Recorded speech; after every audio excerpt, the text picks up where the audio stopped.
Farmers in Kenya's Rift Valley county of Nakuru have benefited from a research project between two universities in Kenya and China.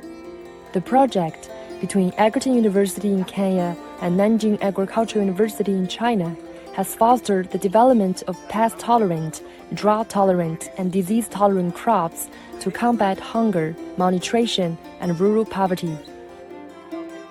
Was going to benefit the farmers around here and myself too.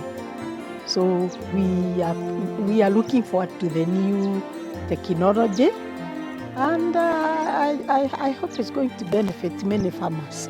And especially now, I am happy because we are able to make use of the greenhouse. I decided to incorporate with them so that the help which I don't have, I can receive, especially technology.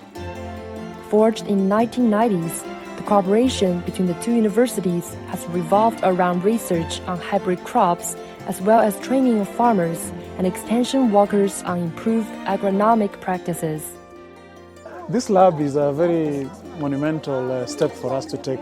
In terms of talent development, we are training up to the levels of PhD in this lab.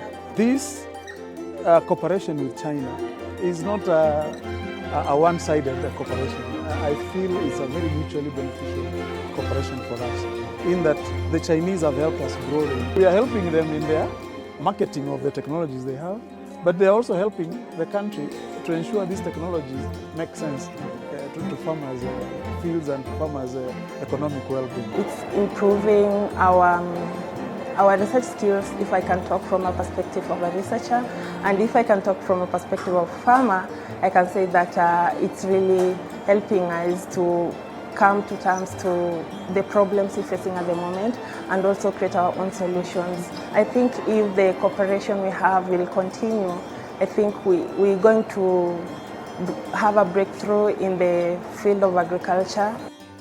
In terms of bringing technology from China and from researchers within the Egerton University, it will really address the great